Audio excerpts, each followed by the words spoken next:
Oh yeah. Hi, what's up guys? My name is Kieran and this show isn't really a show, it's just me talking. No, wait, no. My name is Kieran and this is the best of the web. Sorry, I get confused with those intros sometimes. But anyway, this is going to be a very crime-orientated best of the web today. Because I stumbled across an article from Mississippi. And so straight away, it being an article from Mississippi, you know it's going to be something juicy. But it is a very simple article and it is only 2 lines. Which reads, shoplifter Nathan Hardy, 35, was arrested with 2 live lobsters, jumbo shrimp, and a pork loin stuffed down his trousers. Okay, I need to get this straight in my head. Someone went into a restaurant, found 2 live lobsters and thought, okay, where's the safest place I could put them? In my trousers, clearly. What's quite funny about this is that the person must have had massive balls to do this, yet it is quite antithetical to his technique that he had those and would put a lobster down there. So any wannabe robbers out there, cross that one off as a potential technique. But moving on. Our next story is about a German student who is a big football fan, or soccer for any Americans who apparently have that accent. Football, Manchester. In between his movie, yeah.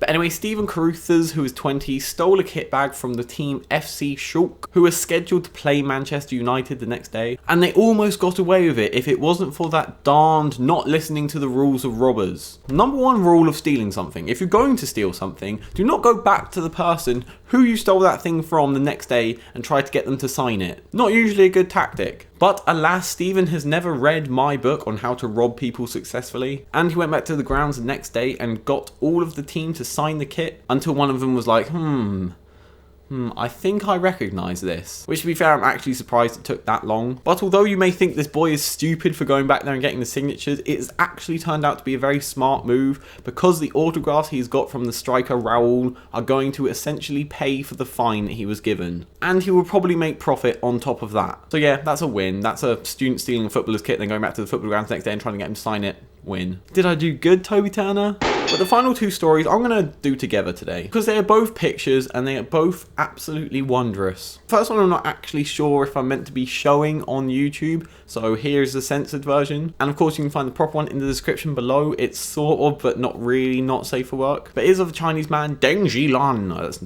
no way how you say his name, basically reaching across and fondling his passengers' breasts while he sped down a road in China. And there is actually nothing really to say about this, which is why I'm not going to spend very much time on it and move quickly onto the next picture. Although the last 2 stories have obviously been crime wins, the last one is probably the biggest fail I've ever heard of in my entire life. Like, for real. Because any Americans watching will probably know of the character Gumby. If you're outside of the US or just don't know who Gumby is, here is a picture of the actual Gumby. Clearly he's not a real person, but you know.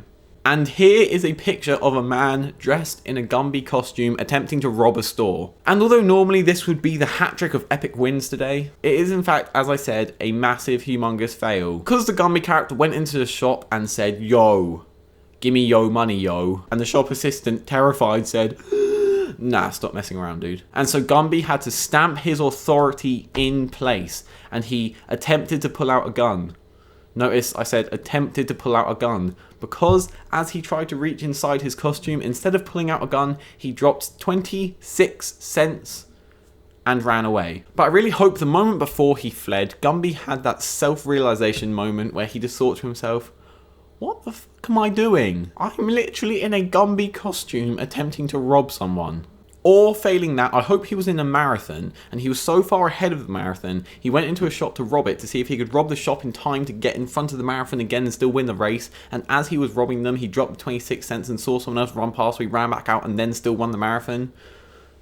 But probably not. But anyway guys, that's the end of the stories today. Of course, all the links will be in the description below. And I would like to ask you all a favour. Basically, my uncle entered the competition for Romantique Jewelers, I think it's called, in St. Louis, where you basically win a watch by telling your favourite story about a firefighter. And his wife, my auntie, is a firefighter, and he submitted a picture of her with a child. And basically, if you could, there'll be 2 links in the description. The first one is to go like the page for the jewelers, and then the second one is to like his picture. If you could do that, that would be super awesome, and I'd be very grateful. It's on Facebook, if I did not mention that already. So if you do that, I'd be more than happy to like follow you on Twitter or some crap like that. So yeah, that would be awesome. But anyway, thank you all for watching, and until next time, that is me out. out. Don't forget to click the links below.